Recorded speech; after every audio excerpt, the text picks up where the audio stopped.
Bienvenue sur l'émission On va faire le show mag. Donc on va applaudir bien fort comme il se doit. L'homme le beau gosse, l'homme qui se balade en grosse voiture, en roller, entrepreneur. Il est monté, descendu, monté, descendu. Et quand je dis monté, descendu, c'est comme si aujourd'hui vous faisiez l'Everest.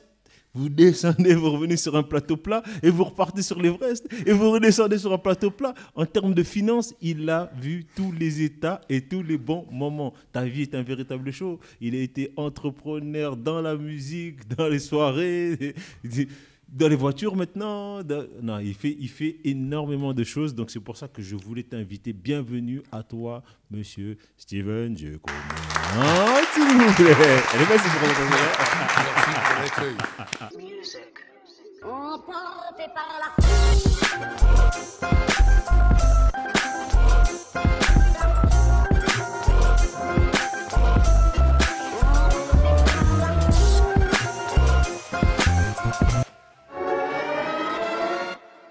Alors, tu as oublié une chose. Dis-moi. C'est pas forcément le sol plat, c'est les abysses. C'est ah oui. C'est vrai que quand il y a eu le dérapage en bas, ça fait mal. Voilà. Mais c'est dans les abysses qu'on apprend certaines choses. Voilà, là, Il fait silence, on est seul. Les amis sont partis. on dit que tu étais dans la salle du temps à ce moment-là. Exactement, ouais. Étant donné l'horloge, là, clic, clic, clic, c'est ça. Il n'y avait que ça. Exactement. Toi et toi-même. Exactement. Ouais. Franchement, ça fait hyper plaisir de t'avoir ici et de pouvoir discuter un peu avec toi parce que là, en ce moment, je vois tu es très actif sur les réseaux avec tes petits conseils sur comment l'entrepreneuriat, il y a des petites... La psychologie de l'entrepreneur. Voilà, la psychologie de l'entrepreneur. Il y a une phrase surtout qui m'a frappé. Là.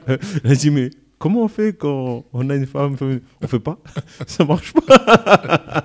Voilà. Tu peux pas être entrepreneur et vraiment... il faut de la préparation. Il faut de la préparation. C'est pas de la blague. C'est pas de la blague.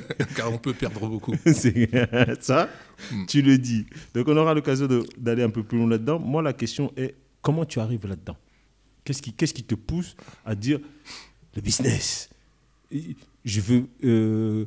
parce que c'est pas gagner de l'argent, parce que tout le monde veut gagner de l'argent, mais là, c'est faire en sorte que l'argent, ça devienne quelque chose que je peux manipuler. Voilà. C'est parce que au stade où toi, tu es arrivé, c'est que tu as manipulé l'argent, tu as manipulé des comptes, tu as aidé des gens à investir, des choses comme ça. Donc, voilà, tu as joué au Monopoly. Là, ce que nous, on a toujours voulu faire, mais avec des vrais billets.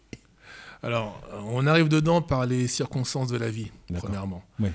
On devient entrepreneur parce qu'on se rend compte qu'on a un système qui nous plaît plus ou moins, ou pas vraiment, et on veut construire un business. Donc, l'entrepreneuriat, c'est construire un business sur un échec. Tout ce qui existe aujourd'hui, c'est sur la base de l'échec. Donc, l'ABS, même des voitures, c'est parce qu'il y a des accidents, les ceintures, tout ce qui existe. Même le fait qu'on puisse voler, c'est pour aller plus vite, pour aller plus loin. Et donc, c'est l'échec que l'être humain ne marche pas assez vite, ne court pas assez vite. Voilà. Quand tu dis l'échec, quand même, en France, l'échec, c'est interdit, normalement. C'est interdit, mais pourtant, les grands investisseurs, les grands entrepreneurs français ont tous subi l'échec. C'est-à-dire que c'est pas que c'est interdit, c'est que c'est non dit. Puisque l'école nous apprend à ne pas avoir l'échec. L'école nous apprend à avoir honte de l'échec. Et notre entourage vibre à cette notion de ne pas vivre l'échec. Mais pourtant, l'échec, c'est par cela qu'on apprend à marcher. On tombe, puis on marche. Au départ, on rampe, et c'est à force de tomber qu'on apprend à se relever, qu'on apprend à marcher. C'est comme ça qu'on se crée du muscle. Dans le sport de combat, c'est par l'échec, c'est parce qu'on se prend un jour un sacré KO, qu'on se rappelle qu'il faut faire attention faut avoir la main bien levée. Au mec qui est dans les cordes et qui revient sévèrement. Voilà. Ça arrive une fois, ça arrive pas deux fois. On appelle ça la goutte magique. Exactement. En fait, l'échec fait partie de notre vie, ça régit nos sens, et c'est même une notion naturelle, et cette notion naturelle que l'on vit tous, en fait, est beaucoup plus développée aux États-Unis. Et c'est pour ça que dans ce que je poste, j'essaie d'expliquer que l'échec est un entraînement et que cet entraînement permet d'arriver au geste parfait. Voilà. Et c'est ça, moi, qui m'a un peu attiré dans les vidéos que tu fais en ce moment avec... comment il s'appelle c'est à méditer. The Lee Whippling. J'ai du mal à chaque fois à dire, ouais. mais il est habitué, il a fait exprès avec ça. Mais oui, c'est une personne que j'ai rencontrée car j'étais dans un événement pour la diaspora africaine, Oui. parce que je m'intéresse beaucoup à ma communauté, à la diaspora, comment je peux apporter ma contribution. Oui. D'ailleurs, je suis associé également dans une société d'édition de livres jeunesse qui apprend l'histoire de l'Afrique et de ses diasporas Ah, d'accord, depuis ok. l'origine, depuis la préhistoire jusqu'au monde contemporain, pour montrer nos grands royaumes, notre grande puissance et qui nous sommes, car il est toujours bon de savoir qui on est, quelle est notre puissance. La mélanine est quand même une certaine puissance dont nous avons hérité, qu'il ne faut pas négliger. Nos cheveux embrassent le soleil et c'est ce qui fait notre connexion directe et divine. Directement, ouais. Donc il faut prendre en considération qui nous sommes, et quand nous sommes conscients de nos forces, eh bien, nous créons des Michael Jackson, des Serena Williams, des Steven J. Lewis Comenan. Hamilton, des Lewis Hamilton et des Steven J. Comenan, effectivement, accessoirement. Mais C'est pour les ça cheveux que- touchent le ciel, mais nous, maintenant qu'on est avec la barbe. parce que voilà, on met un peu de barbe, tout ça, mais on aime bien le crâne rasé, c'est notre époque. Non, mais moi, ce qui me touche quand même dans ton histoire, c'est que tu viens pas forcément de quartiers où l'argent... tu viens d'un quartier où l'argent, c'est un tabou. C'est un rêve, à travers les films, Boys in the Hood, Scarface, de Pablo Escobar, tout ça. Et pour moi... c'est pas l'entrepreneuriat, c'est même pas une forme d'entrepreneuriat, c'est du crime organisé, bien sûr, ok, c'est organisé, c'est bien ce qui est truc, mais on n'est pas dans un quartier où on va t'apprendre à, tiens, prends un dollar ou un euro et fais-en quelque chose. À l'époque, c'était le franc, fais-en quelque chose, prends 100 francs, investis-le là-bas, etc. Donc, comment tu rentres là, dans cette idée-là, de se dire, je rentre dedans. J'ai eu la chance. Alors, premièrement, au départ, c'est pas la thématique de l'argent. Oui. Aujourd'hui, on parle de l'argent ouvertement, naturellement, parce que c'est un peu un effet Moi, de mode. je trouve pas qu'on en parle autant que ça. Aujourd'hui, On- sur le réseau, on donne des sommes, mais on des, parle pas voilà, tellement chacun d'argent. montre un petit peu sa Voilà, richesse. il montre plus la richesse. À mon époque, à notre époque, Ça n'existait pas. fonctionnait pas comme C'est ça. pour ça que je dis ça. Celui qui existait était pas. riche était loin. Voilà. Maintenant, j'ai eu la chance d'avoir un esprit créatif, puisque moi, je suis né entrepreneur, enfin, je suis né artiste. D'accord. Donc, je dessinais. Donc, Ouais. quand on dessine, on est artiste, on est ouvert à tout. Ouais, Ok. ouais. Et, T'as fait des tableaux même. Oui, j'ai fait des tableaux. expositions, Enfin tout voilà. ça, je me Moi, rappelle. je pensais demain, je pensais être un artiste, Artiste peintre, tout ça. ou, Un Van bien, Gogh. ou bien un mannequin ou un comédien. Et donc, après le bac, que j'ai loupé, bien évidemment, parce que je suis arrivé en retard, ma voiture était en panne sur le chemin, comme d'hab, un bac coefficient 14 sur le dessin, Ah, mince. eh bien, je suis parti faire mon sport, comme d'habitude, faire mon basket. Et j'ai un ami qui m'a dit, écoute, tu vas faire quoi maintenant que tu as loupé le bac? Je dis, bah, écoute, je vais chercher du travail, trouver des trucs. Il fait, bah non, mais pourquoi tu vas chercher du travail? J'ai un plan pour toi. Achète une voiture, prends un téléphone portable, crée ta boîte et on va faire des livraisons. Et c'est comme ça que l'entrepreneuriat, pour moi, a commencé. démarré à 18 ans. Oui, putain. Donc je ne me suis pas posé la question, comment, pourquoi où ceci, ça, voilà. j'ai fait. T'as fait, tout Voilà. simplement. Non. Et puis c'est comme ça que Mais ça vient l'entrepreneuriat m'a d'où permis d'apprendre sur le terrain, quoi. Ça vient d'où cette idée de saisir l'opportunité? C'est la famille, c'est La maman, curiosité. papa, La tout curiosité. simplement. Alors effectivement, moi je suis issu d'un père entrepreneur Ouais. et d'une mère entrepreneuse Ouais. aussi, Ouais. donc qui ont toujours eu plein de projets. On n'a jamais fonctionné dans le salariat basique, ça a toujours été des idées. J'ai même vendu des tableaux à Copenhague, en Suisse, Mais alors que non, j'avais 16 ans. mais Enfin, j'ai fait du non. porte-à-porte en tableau dans les cafés, Voilà, dans les bonjour, commerces. j'ai ça, Voilà, j'ai bonjour. fait ce tableau, je- j'ai je- fait ceci. Moi, j'étais pionnier des Pakistanais, ouais, donc moi j'ai fait ce genre de choses. Donc je sais ce que c'est que le goût du travail. Ah et, oui. et du coup, il faut se donner les moyens. Donc mes parents m'ont enseigné ça, le travail. Ma mère, vers la fin, elle faisait quand même 3 boulots. Elle partait le vendredi, par exemple, nuit pour faire une nuit d'aide-soignante. Le samedi après-midi, elle enchaînait aide-soignante. Le samedi soir, elle enchaînait. Le dimanche après-midi, elle revenait le dimanche soir. Donc elle partait en week-end de travail. Mais Donc non. quand vous avez vécu ça, vous êtes un travailleur. Ah oui, donc toi vraiment ça a été l'exemplarité de la famille, enfin de maman et papa, qui t'ont poussé à dire bon, rien n'est impossible et il faut juste J'ai jamais bloqué. charbonner. J'ai jamais bloqué. Je fais partie des jeunes qui sont partis à la mission locale, qui ont été enseignés et épaulés par la mission locale ou par les sociétés d'insertion. Je suis le jeune qui acceptait tous les boulots. Il n'y avait pas de j'aime pas. Ah Non, bon, il y a un s'en boulot, fout. On y j'y va. vais. Tu vas plier les produits, les petits papiers dans les CAT Marville où tu remplaces un handicapé. J'y vais. Tu vas trier les poubelles. Bah, ok, c'est un boulot. J'y vais. Tu vas apporter les machines à laver. J'y vais. En fait, j'ai jamais eu de blocage sur le travail. Par rapport à ça, ouais. Et c'est la notion la plus importante, c'est qu'il n'y a pas de frein sur le travail. Donc, quand on a l'opportunité de travailler pour soi-même, il n'y a pas de frein non plus, parce qu'il y a la curiosité qui va encourager tout ça. Et il y a l'aventure. Donc c'est comme ça que l'entrepreneuriat est venu dans ma vie. Et au fur et à mesure de faire, eh bien, on se rend compte qu'on gagne rapidement plus d'argent. Mais on peut aussi rapidement en perdre. Okay. Mais quand on a commencé ça à 18 ans, en fait, on a plus c'est devenu naturel. Ouais. C'est comme apprendre une langue. Donc moi, l'entrepreneuriat, c'est une langue. Okay. Moi, ma langue que je connais, c'est va chercher ton pain de ce jour. Okay. Si tu n'as pas ton pain de ce jour. Et pardonne à ceux qui t'en veulent. Okay. Et du coup, cette vision que j'ai eue m'a permis de comprendre l'entrepreneuriat et d'aller vers les opportunités. Donc au départ, moi, je voulais être chauffeur-livreur, créer la plus grosse entreprise en livraison de France ou du monde. Mais c'était le fun, c'est ce qui me faisait me lever le matin. Après, les opportunités m'ont fait glisser ou migrer vers d'autres horizons. Mais j'ai commencé l'entrepreneuriat en fait de la manière la plus simple, comme aller dire bonjour au pharmacien. Ok. Là tu me dis, en fait, je vois ce cheminement, je sens même ton énergie. Parce que je suis chaud là. Ouais, c'est ce que je vois. Je vois ton énergie, comment elle sort. Et la question que je me pose, parce que quand on commence l'émission, on parle d'un extrait où tu dis finalement entrepreneuriat et vie de famille, si on n'est pas prêt, mais même quand on est prêt, on n'est pas prêt à subir tout ça. Parce que c'est chaud. Voilà. Alors pour toi, qui a été le soutien de rêve pour toi vraiment? J'ai connu M6 Capital. Okay. Mais à l'époque, on ne parlait pas de problème d'arnaque. Ouais. À M6 Capital, la phrase était il a voulu vendre des légumes et il a créé un empire. Voilà, c'est cette phrase. Et ça m'a animé, ça m'a transcendé. C'est ce qui m'a en fait motivé à me dire moi, je veux être ces personnes-là qui ont créé quelque chose. Créer quelque chose. C'est pas l'argent, je parle, c'est créer, apporter de la valeur au monde, apporter une solution. Et finalement, en tant qu'artiste, montrer une œuvre professionnelle. Okay. C'est ce que j'ai appris par la suite quand j'ai été coaché par des divers mentors, car j'ai été moi aussi introspecté par plusieurs personnes. On m'a dit, mais toi, tu es un artiste, donc quand tu crées une entreprise, tu veux créer une œuvre et tu attends de créer ton chef-d'œuvre. C'est pour ça que quand quelqu'un touche à ton entreprise, tu ne veux pas qu'elle soit classique, tu veux qu'elle soit comme toi, tu l'as dans ta tête. D'accord. Donc une fois que j'ai compris ça, j'ai su m'adapter à ça et savoir que, ok, je comprends pourquoi j'ai toujours envie d'avoir cette création. Donc tu crées un concept, mais qui t'est propre, et qui est ta boussole interne. Et après, il faut avoir le cœur pour la mettre en action. Ouais.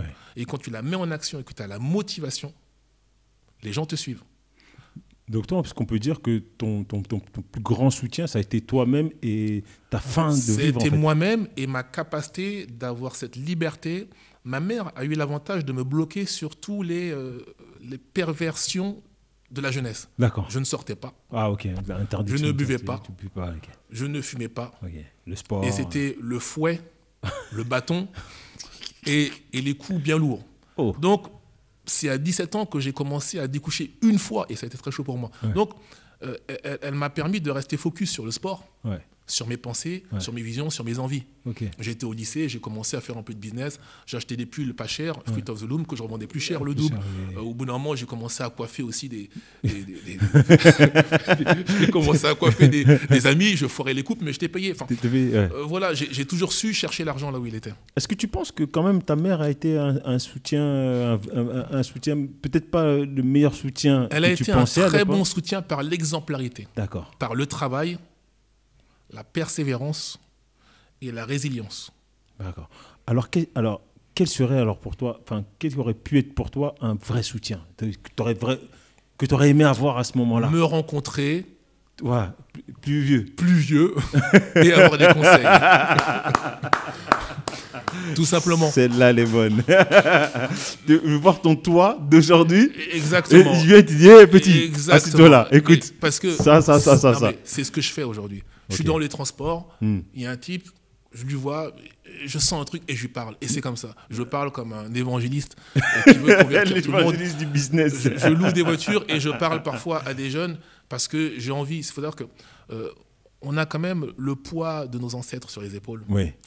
Et nous devons, pour eux, réussir et faire du mieux, nous entraider, nous apprécier et faire ensemble que finalement ce que nous étions, nous le redevenions. Ouais. Nous avons les compétences et c'est notre mental qui nous bloque. Si on a un blocage mental, on ne pourra rien faire. C'est ça. Et du coup, c'est la raison pour laquelle, oui, j'aurais voulu me rencontrer. Maintenant, j'ai eu de la chance quand j'étais sur le terrain de basket. Cet ami, c'était un ami juif, il avait déjà cette facilité, cette agilité. Moi, je ne l'avais pas. Donc, c'est un mentor, mais de quelques secondes, quelques minutes qu'il m'a apporté. Ouais. J'ai eu une succession de mentors qui sont venus pour me guider sur certaines orientations.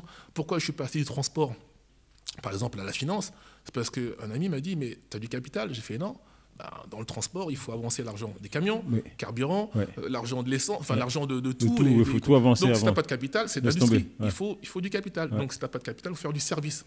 Très simple. Mais c'était tellement par A plus B que je fais OK. Donc, c'est quoi le service? Eh ben, tu vends du conseil. Tu peux vendre de l'argent, tu peux vendre des assurances. Et c'est comme ça que j'ai migré. Il faut avoir l'œil, quoi.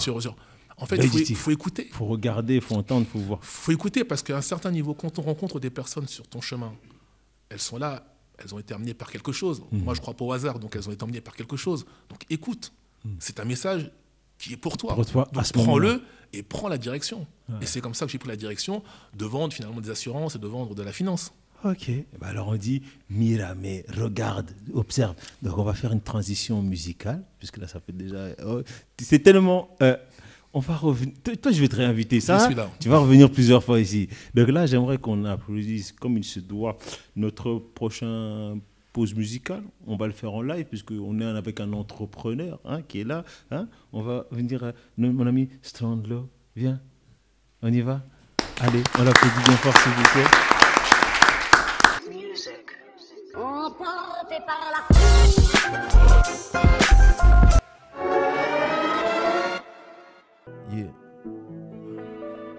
A veces pasa, a veces no pasa, pero mírame. Solamente digan la verdad a las personas que ustedes quieren decirle la verdad. A las personas que aman. Ok, hey, hey. Mírame, solo mírame. Dime que me quieres, que no me vas a dejar nunca caer. Hey. Mírame, mírame, solo mírame. Dime que me quieres, que no me vas a dejar nunca caer. Hey, nunca caer. Las ilusiones, las promesas me tienen sin cojones. Estamos entrando en una era de odio y traiciones. No me mientas por favor, no me mientas por favor, que si hay amor no tengo rencores. Te llevaste mi corazón, de eso no tenía temores. Tuve confianza en mis traiciones, pa' carajo las ilusiones. Me refugio en mis demonios, me refugio en mis demonios. Ey, ey, ey. En verdad nuestro amor ya se perdió. Ya no encuentro más toda esa solución. Y ahora ella me dice, y ve qué pasó. Espero que le escuche de ahí donde está esta canción. Mírame, solo mírame.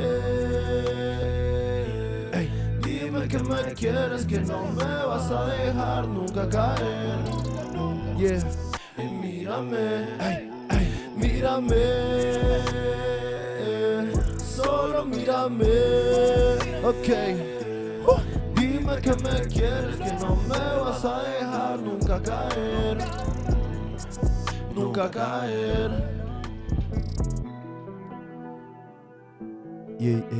A veces uno se arrepiente por las cosas que uno hace, pero cuando uno toma decisiones, uno tiene que saber tomar su camino. On a bien aimé Transporter. Hein. Ah ouais. Il va revenir, enfin on lui posera quelques petites questions, on va partager un petit moment avec lui pour qu'il nous explique un peu son univers, histoire de... Mais ça donne envie de... Ce qu'il anime. Ah oui, ce qu'il anime. Ce qui nous a animés aussi. Il nous a donné envie de mirer ailleurs. De se regarder, qu'on nous regarde ailleurs. C'est ça. Donc, non. Franchement, c'est comme je disais avant qu'on coupe, je sens que toi, tu es animé c'est le mot, c'est le terme. C'est vraiment, tu vis ça, on dirait. Obsédé. Voilà, un super-héros, super ninja. Voilà. J'ai pas le temps ni d'avoir de famille, ni rien du tout. C'est mon truc, c'est mon truc. Donc, aujourd'hui, comment ça se passe pour toi? Où t'en es? Qu'est-ce que tu fais? Alors, faut quand même que j'intervienne sur la notion de famille. C'est que la famille, c'est sacré et c'est important. Oui. Mais il faut difficile comprendre et connaître les paramètres de l'entrepreneuriat. Ok. Et si on ne les comprend pas, on y va comme ça à l'arrache et ça ne fonctionne pas. Et avec le temps, on arrive à se connaître et savoir ce qu'on veut. Donc la personne qui nous accompagne doit savoir ce qu'on veut. Ouais. Et encore mieux, elle doit anticiper même ce qu'on veut. C'est-à-dire que, vous savez, quand vous écoutez les entrepreneurs français, basiques, les grandes familles, ça donne un truc comme ceci. Nous avons choisi notre neveu, car il est droit dans ses bottes, et sa femme a les épaules suffisantes pour supporter la charge de son travail. La charge mentale. C'est tout dit. Ouais. Et c'est comme ça l'entrepreneuriat. Donc si on ne va pas dans cette direction-là, si on y va en pote, en mode on va voir ce qui va se passer, ça peut être très chaud. À la fin, on peut ressortir grandi, mais on aura gardé quelques cicatrices. Il y a beaucoup de catastrophes, en fait, enfin, on casse beaucoup d'œufs. Il faut lire les livres. Les bons livres des entrepreneurs, tous ceux que vous voyez qui ont réussi, ils sont tous passés par un échec tellement cuisant, tellement puissant, qu'ils perdent tout. Et parfois leur honneur, femmes et enfants. Donc c'est pour ça que ce n'est pas vraiment une catastrophe, mais c'est normal parce qu'en fait, on met en péril une situation financière. Et puis tu restes concentré sur ce que tu fais. Et quand l'argent est dans le sujet, là c'est dur. Mon père disait, l'argent fout l'amour par la fenêtre. L'argent prend l'argent. Et quand tu as perdu l'argent et que madame est inquiète et que tu te permets de continuer à perdre malgré tout, et pourtant, parce que toi tu vois le tunnel, tu vois le bout du tunnel, mais elle dit mais il faut qu'on arrête, et tu continues, ça devient une tempête. Donc c'est pour ça que ça se prépare. Il faut savoir ce qu'est l'entrepreneuriat. Et quand on sait ce que c'est l'entrepreneuriat, on peut commencer à aller. Et quand on est bien accompagné, ça peut aller vite. Donc moi, qu'est-ce que je fais aujourd'hui ? Aujourd'hui, moi, je suis ce qu'on appelle un conseiller en gestion et création de patrimoine. J'ai mon cabinet en ce sens. Et ça fait que je donne des conseils en immobilier, en investissement, en financier, en stratégie d'entreprise et en stratégie de développement. Forcément, dedans, j'ai intégré des notions de développement personnel, de psychologie. Et toutes les vidéos que tu fais en ce moment. Voilà, et je m'intéresse à l'économie globale parce que je m'intéresse au changement d'ordre mondial. Oui. On parle de l'Occident, on parle des BRICS, on parle de pas mal de choses. Il est toujours bon de s'informer pas mal de choses, ce qui se passe. Sinon, on est toujours dans un rythme qui n'est pas bon. Il faut être dans le rythme du temps, le rythme économique du temps. Okay, on a eu l'ère agraire, pour faire rapidement. L'ère agraire, c'était une évolution tous les 1000 ans. Oui. Ensuite, on a eu l'ère nomade, évolution tous les 1000 ans. Après, l'ère agraire, évolution tous les 150 ans. Après, l'ère industrielle, mécanique, automatique, électronique, numérique. Ça a été une évolution tous les 15 ans, mais le numérique, c'est une évolution tous les mois. Là, on est dans l'ère numérique, une évolution quasiment tous les jours. Donc, soit on comprend qu'on est dans un rythme mondial qui va très vite, soit on se laisse couler. Si on se réveille 15 ans plus tard, on est dans le vent. Okay, donc ça veut dire que si c'est tous les jours, ça veut dire que chaque fois que tu fais ça, il y a déjà quelque chose d'autre qui arrive. Tous les jours, avec l'IA, l'évolution est tellement exponentielle que personne, aucun économiste peut dire exactement où on sera dans 5 ans. Personne. On peut faire des estimations, des évaluations, mais personne ne peut dire dans 5 ans on sera à tel niveau. Parce qu'on a une évolution, un bouleversement global du monde. Donc il faut simplement être dans une veille et être dans le rythme. Là, on est tous les jours, mais l'IA peut nous emmener à toutes les heures, même peut-être toutes les secondes. L'IA, en fait, tout est rapide. La finance est rapide, la communication est rapide, même les relations humaines, même les couples, c'est rapide. On se rencontre, on ne s'aime plus, on fait des red flags, chacun veut devenir psychologue, chacun veut faire sociologue, tout le monde fait tout. Mais il y a une réalité du monde. Il y a des listes. Voilà. Donc c'est pour ça qu'aujourd'hui, moi, je suis dans le domaine du conseil en gestion et création de patrimoine et je migre vers un remplacement de moi-même par une IA, parce que je sais que je ne vais pas gérer la confrontation avec l'IA, et ça ne m'intéresse pas. Ouais. Donc j'ai migré aussi vers l'achat d'actifs tangibles, donc j'achète des véhicules que je mets en location. Okay. De la même façon que je fais de l'immobilier. J'ai créé un club de femmes qui permet aux femmes d'investir et de s'émanciper à travers l'investissement immobilier particulièrement. Et je suis associé dans une société d'édition jeunesse sur l'histoire de l'Afrique et de sa diaspora. sur diverses thématiques, que ce soit le cheveu, que ce soit la mélanine, que ce soit la dépigmentation. Enfin, en fait, c'est mon sujet. Ça me permet de m'intéresser en fait profondément à mes racines et toujours vivre en fait cette ambition d'apporter plus et d'apporter de la valeur. Tu vois, ce qui est fou là, c'est que j'avais des questions, mais tu m'as tellement emmené loin. Je suis en train de voir en fait notre temps qui est en train de rétrécir grâce à l'IA ou à cause de l'IA. Je vois tous les ans, tous les 15 ans, tous les trucs, tous les jours, toutes les minutes. Et c'est pour ça que la force la force mentale permet de fixer son temps d'attente. En fait, c'est parce que tout va tellement vite qu'il faut avoir son temps à soi. Pardonne-moi, mais tu sais, dans ma tête, là, tout de suite, tu vois l'image que j'ai. J'imagine, tu sors de chez toi, il pleut pas, tu arrives au bout de la rue, il pleut, tu repars, tu vas chercher. Mais en fait, c'est vrai que les possibilités, elles deviennent tellement immenses. Donc, la matrice, elle est pas folle, mais elle va vite. On ne pouvait pas devenir millionnaire comme ça avant. Avant, il fallait du temps, des familles, des générations. Aujourd'hui, une personne maligne peut être millionnaire en 2 mois, 3 mois, 4 mois. Il y a une réalité, les choses vont très vite. Il faut voir.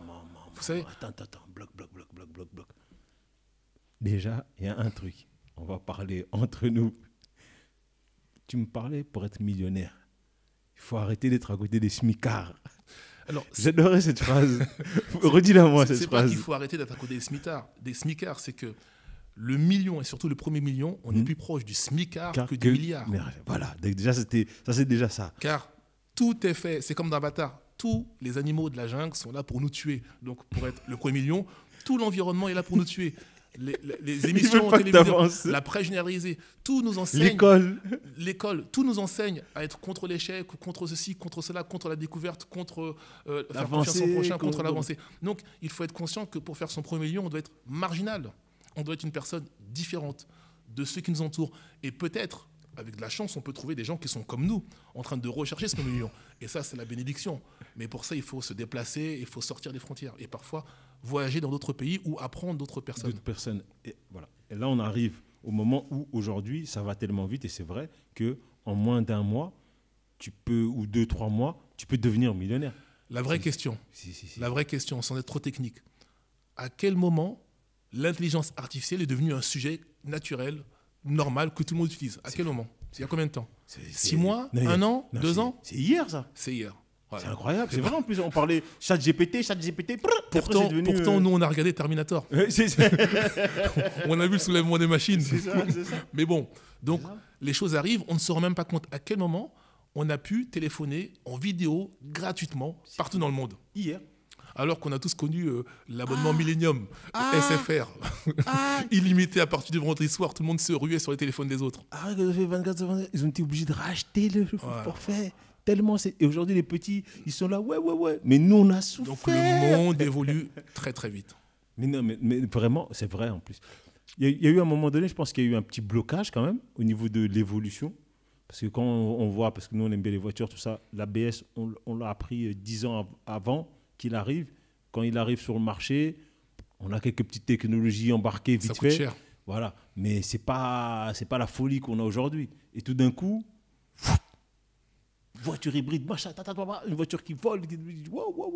Voilà. Et c'est pour ça qu'un entrepreneur qui veut apporter sa valeur doit comprendre le rythme du monde et qui fait que quand il s'installe sur un projet, il est légitime dans la globalité du projet. Même si son environnement lui dit non, n'y va pas.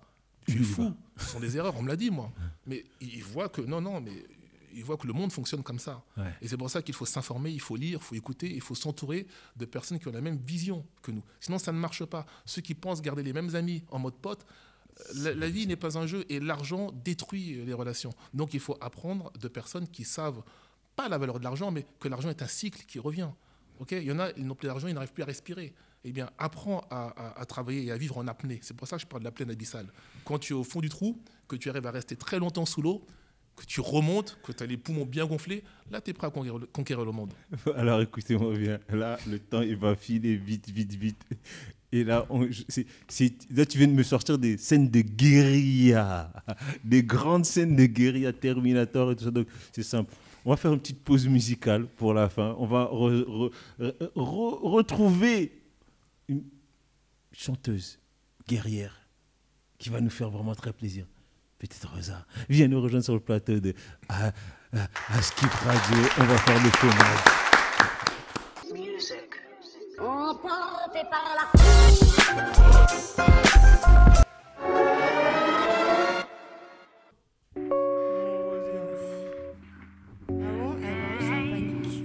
Pourtant, non, respire.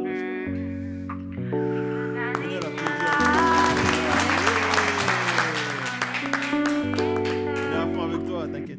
Je n'ai pas peur de l'homme qui veut m'affronter. Je marche comme un mort-vivant dans les yeux. Et parfois tu ressens ma douleur. Tu ne peux pas effacer l'âme de ceux qui ont souffert. Why? She don't wanna trust me. Baby, I'm so sick, my heart is falling down. Why? She don't wanna trust me. Baby, I'm so sick, my heart is breaking down. Guerriglia, ho fatto la guerra a tutti quelli che non credevano in me. Guerriglia, ho fatto la guerra a tutti quelli che si sono messi sul mio cammino. Why? She don't wanna trust me tonight. I feel so sick and deep right now. She wants to bring all my power to Babylon. Je n'ai pas peur de l'homme qui veut m'affronter. Batailler du lion, j'ai géré. Je marche sur le chemin des ancêtres.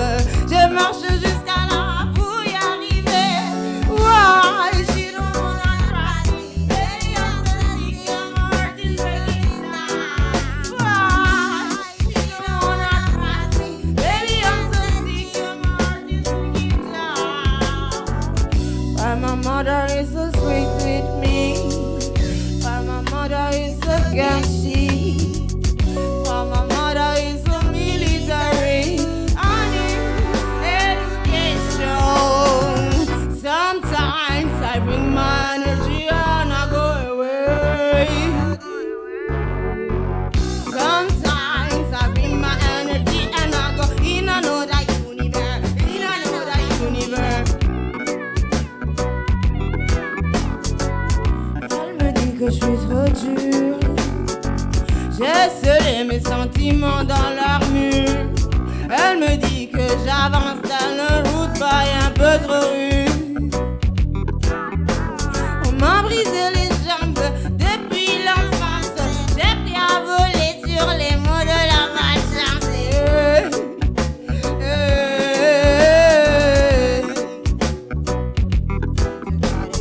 Why? She don't wanna trust me. Baby, I'm so sick, my heart is breaking down. Why? She don't wanna trust me. Baby, I'm so sick, my heart is breaking down. Je me fie sans jamais me briser. Je sais que tu me vois dans le jungle. Quand dans le noir les silhouettes se confondent. Il faut qu'adigne l'ari. Il faut qu'adigne mi feu. Il faut qu'adigne l'ari. Il faut qu'adigne mi feu. Why? She don't wanna trust me. Baby, I'm so sick, my heart is breaking down. Why? She don't wanna trust me. Baby, I'm so sick, my heart is breaking down. Il faut qu'adigne l'ari. Il faut qu'adigne mi feu. Il faut qu'adigne l'ari. Il faut qu'adigne mi feu, mi feu. Mi feu. Navarro on the beat.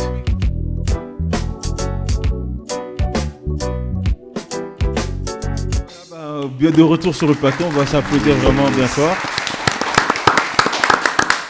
On a notre grande guerrière qui vient de nous sortir ce beau morceau qui nous a fait voyager, ambiance reggae, Ça venait des tripes, comme son histoire d'IA, avec notre ami Steven, notre grand entrepreneur, et notre ami Raël, qui est là, un Miramé qui nous a fait voyager. On revient ici très rapidement, parce que j'aimerais après faire un petit question-réponse rapide, tous les trois.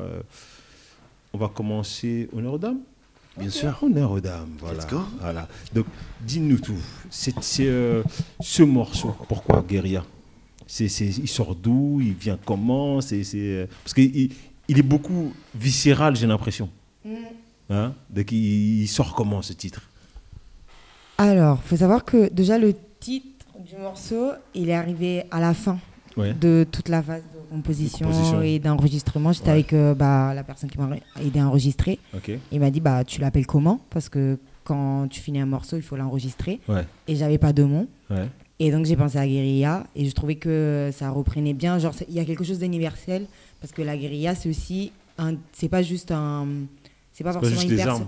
Voilà, mais c'est un type un ensemble, c'est un comportement. Non, c'est un type de combat spécifique en fait, en quelque sorte. Et c'est très corps à corps et tout. Et du coup, je me suis dit, ça rentre là-dedans. Il y a quand même les sonorités italiennes. Et donc, je me suis dit, dans le titre, il faut tout de suite qu'on capte l'énergie de mon morceau.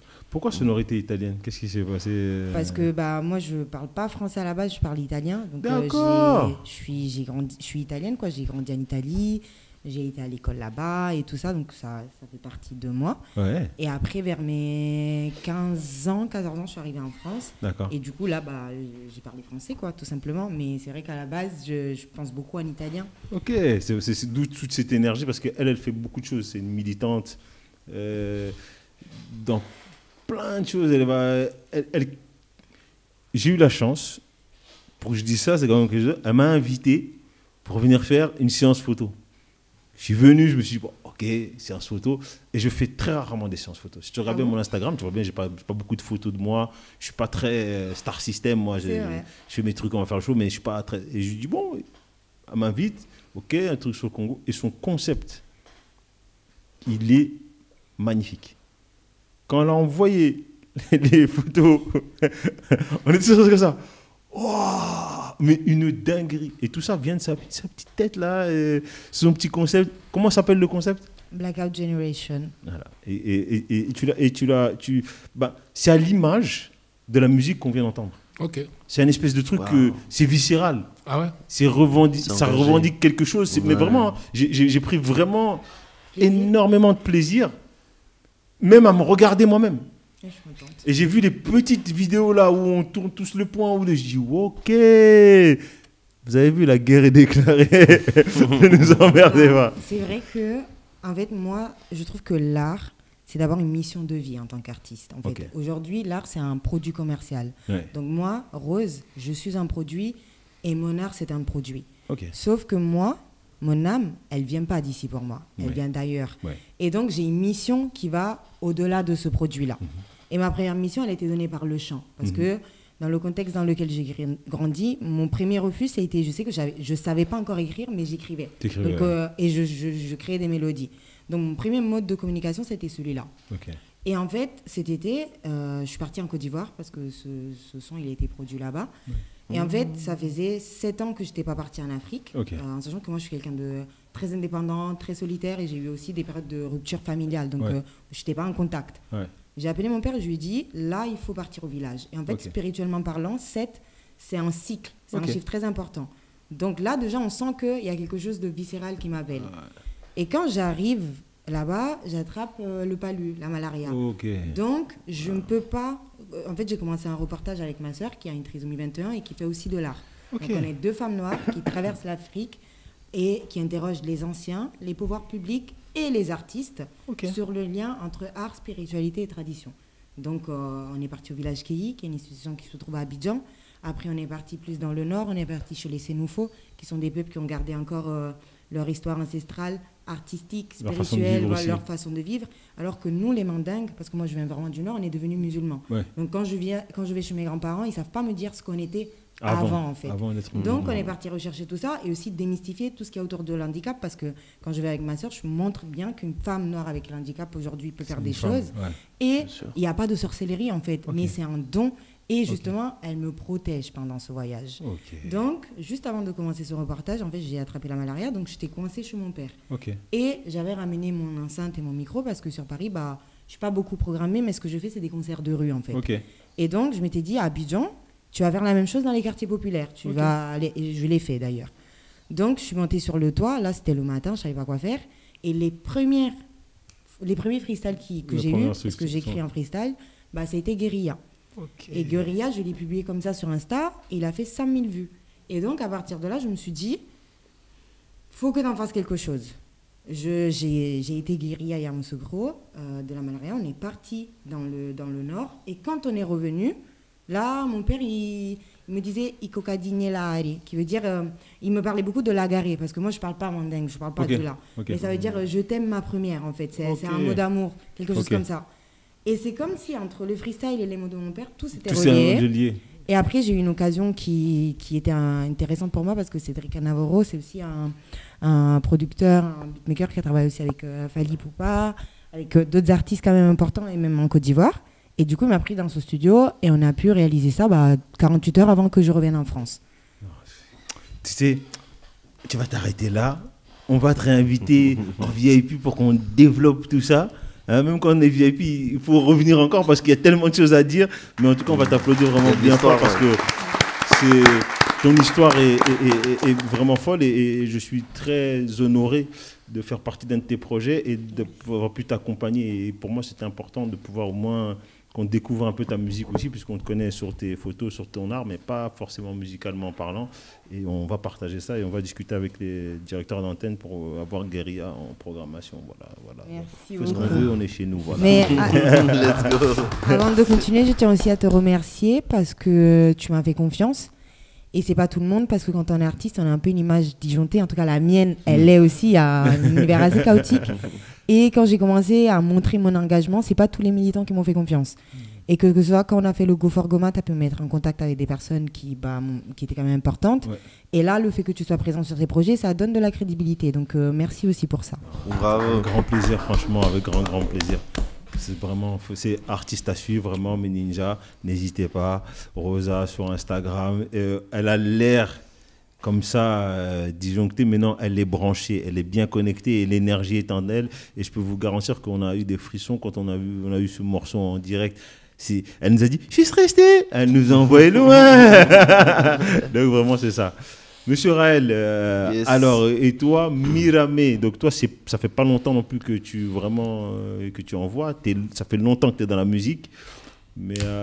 Oui, entre autres, ça dépend. J'ai commencé, on va dire, la musique, c'est omniprésent dans ma vie. Dans ta vie, ouais, depuis que dans ma famille, via mes parents, ma famille, mon grand-père surtout, lui faisait du business de bois. Et il vendait le bois à tous ceux qui faisaient, on va dire, les instruments, on va dire, acoustiques et tout. Du coup, lui, c'était une première approche.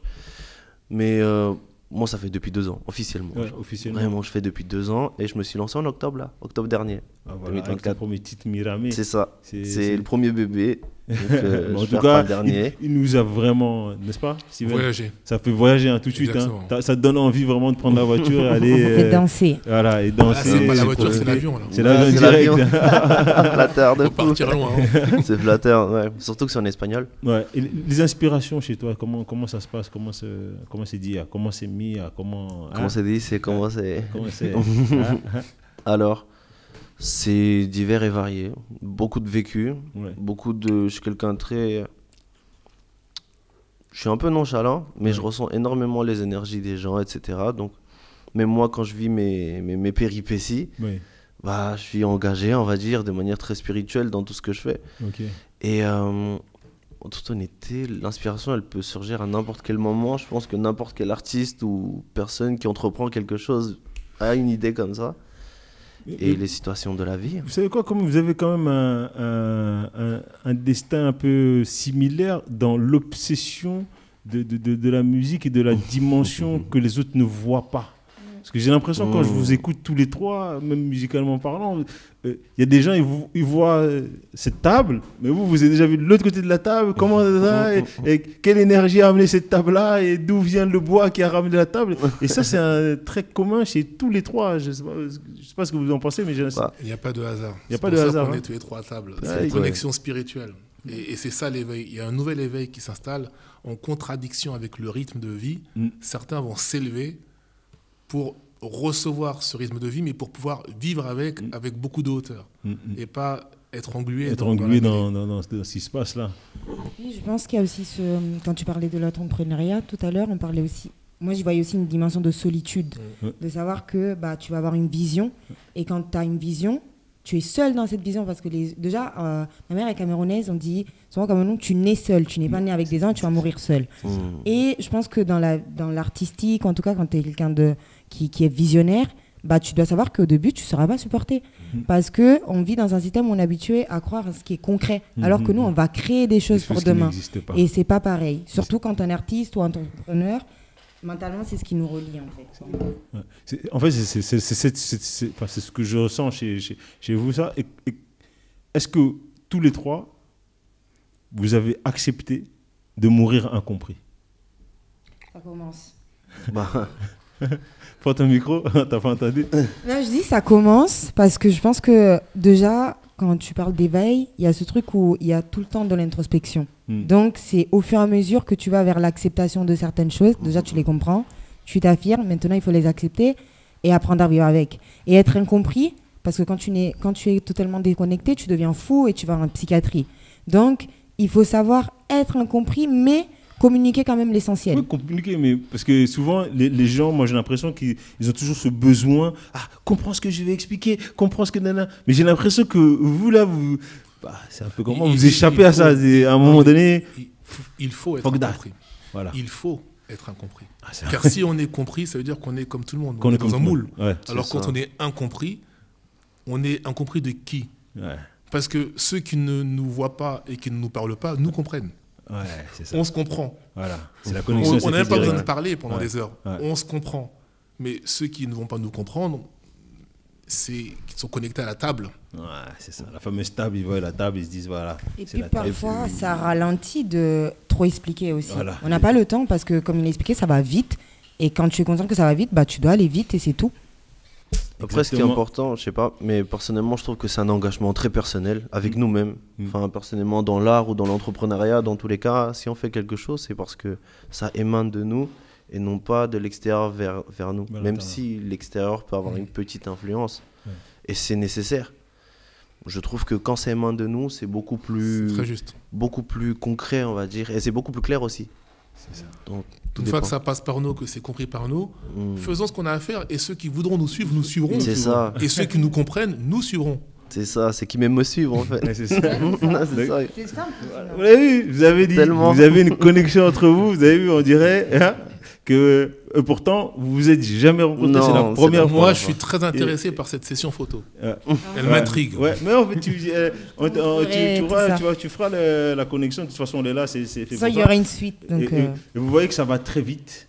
Donc, comme ça va très vite, on va arriver sur les fins des questions de la fin, s'il vous plaît. Alors, vous allez tous y répondre, essayer de réfléchir. De toute façon, vous allez très vite, donc vous allez pouvoir aller assez vite pour pouvoir répondre vite. Alors, si vous aviez des super pouvoirs, ce serait lesquels? Du pouvoir d'achat déjà. Pas mal. Je rigole. Non, je rigole. Peut-être des pouvoirs un peu de télékinésie. Ok. J'aime bien. Et toi? Moi, je pense que je suis d'accord avec les pouvoirs de télékinésie, mais je pense qu'on les a au fur et à mesure, mais qu'il faut débloquer beaucoup de choses chez l'être humain.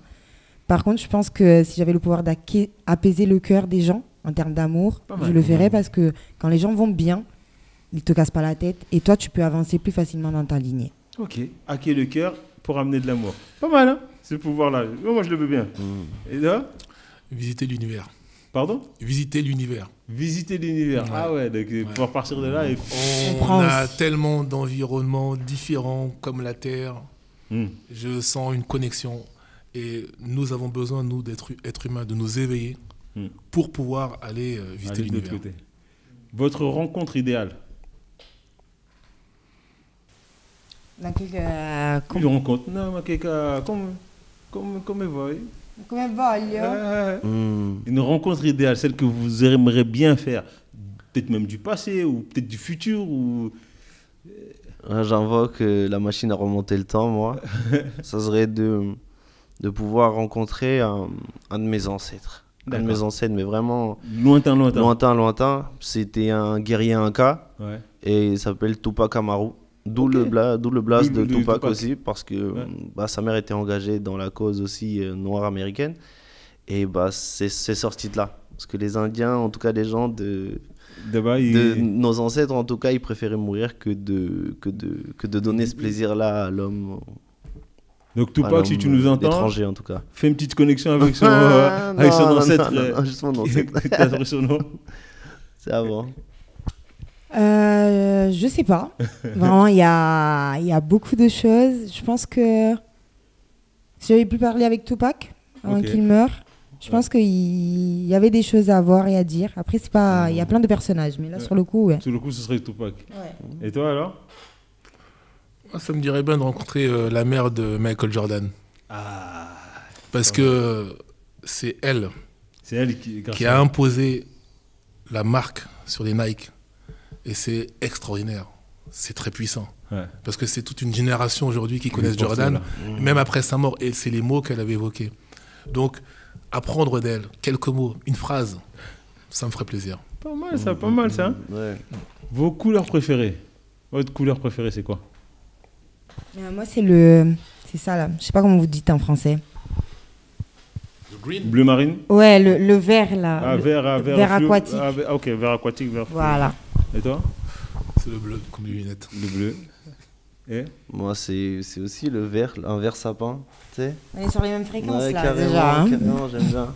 Le vert sapin ou le noir, perso. Votre plus beau souvenir d'enfance?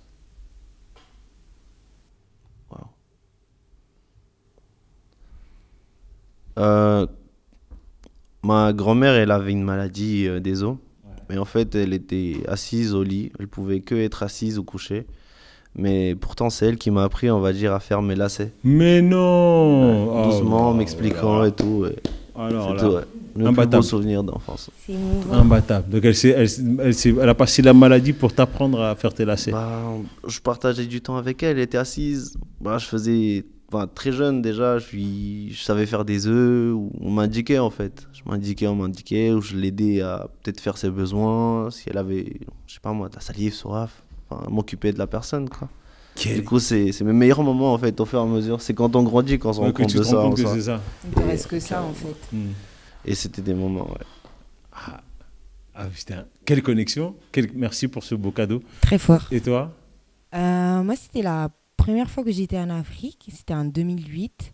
Je crois que j'avais 10 ans à peu près. Et non, 8 ans. Non, bref. Et c'était dans la cour de mon grand-père. Quand je suis partie, il avait refait la cour, donc c'était différent, mais il avait vraiment une cour à l'ancienne. Et au milieu, tu avais des tantines qui faisaient à manger dehors. Et moi, j'avais créé mon univers. Et avec les draps que les tantines utilisaient, j'avais créé avec tous les enfants un truc où on volait dans la cour. Et toutes les après-midi, donc, ils m'attendaient pour recréer cet univers-là. Et ça m'avait marqué. Ça m'avait marqué et ça m'avait touchée parce que je sais que quand je suis rentrée en Europe, en Italie, pendant 1 mois ou 2, j'ai pas parlé alors que j'ai toujours été une pipelette. Voilà. Super. Mr. Steven, j'ai combien d'ans? Quand j'ai appris à conduire. Quand t'as appris à conduire. C'était à la mairie de Créteil. Ma mère m'apprenait à conduire. Mon petit frère était derrière. Il disait j'ai peur. Il y avait un mur devant. Et moi, j'étais en plein kiff.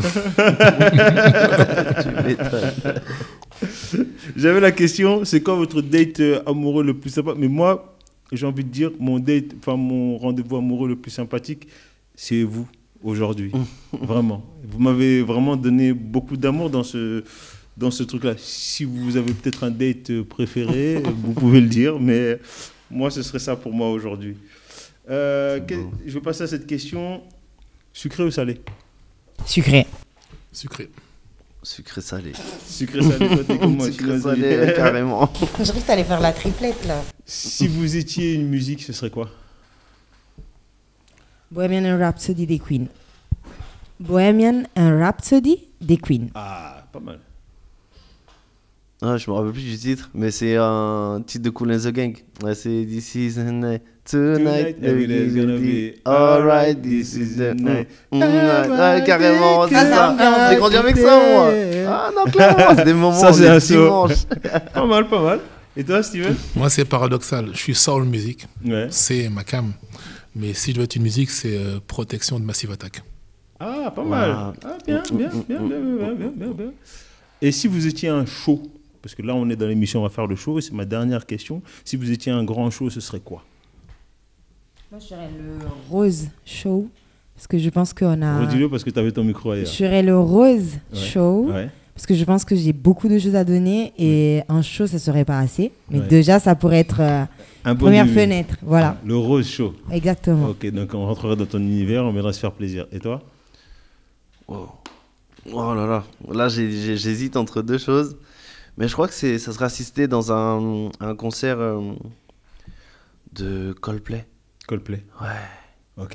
Ouais, Ok. le batteur en live Ok. et tout, non, Ok. c'est... Et tu te vois sur scène avec eux? Quoi? Tu te vois sur scène... Quoi? Comment? Bien. Ouvrez la porte. Ouvrez la porte aux aux oiseaux. intimidé carrément, mais bien sûr. Ça sera un rêve, hein, attention, ça reste Non, un mais rêve, c'est ça qu'on demande. Si t'étais un show, ce serait quoi? franchement, non, Ouais. juste de les voir en tant que spectateur, Ouais, vraiment, déjà, ce serait un- de vivre l'expérience. C'est parce que je trouve que L'expérience la cosplay. musique pendant leur année, enfin, c'était pas un produit de consommation, je sais pas, tu vois, si vous voyez ce que je veux dire, c'était pas un partage de voilà, musique. c'est ça, quoi. c'était de la Ouais. musique, des musiciens Parce que oui, c'est vrai, en talentueux, plus Coldplay, forts. le mec, il n'a pas forcément une tenue extravagante, Non. ses t-shirts, basket, et il joue sa musique. Quoi. Viva la vida. Ouais. Ouais. Il veut que me C'est faire ça. chanter aujourd'hui. Hein. Non, Faut me laisser. Steven. Moi, si j'étais un show, je serais un show des Olympic Games. Jeux Ok, Olympiques. Jeux Olympiques. Ah, parce que Ah ouais. cette puissance de performeurs, des gens qui ont fait des Qui vont au efforts bout d'eux-mêmes. surhumains Ouais. pour parfois 5 minutes T'as vu? de performance. Ils ont bossé 4 ans, 5 ans, Voilà. 6 ans. Ça, Pour c'est- même des fois 2 minutes. Il vient 1 minute, tu loupes, c'est couille. T'as fait 4 ans pour. Le dépassement de soi se trouve pour moi dans la performance des JO. Donc c'est pour ça que je serai un show de cérémonie d'ouverture. En tout cas, merci à vous. Le temps était court, le temps a filé vite, le temps était magnifique. Et merci pour ce beau rendez-vous rempli d'amour et de réflexion et de concentration et de... Attention, la matrice arrive. Merci à toi, Steven. Donc, je vais remercier en tout cas mon réalisateur, Mr. Cédric. Hein. Désolé encore, tu connais comment je suis. Hein. C'est toujours de l'improvisation, on est toujours présent. Mon ami à moi ici, là, Dom, mon assistant. Allez, souris un peu, ça va aller mieux. Allez, tu vas pouvoir rentrer à la maison. Tout va bien. Et tous mes ninjas.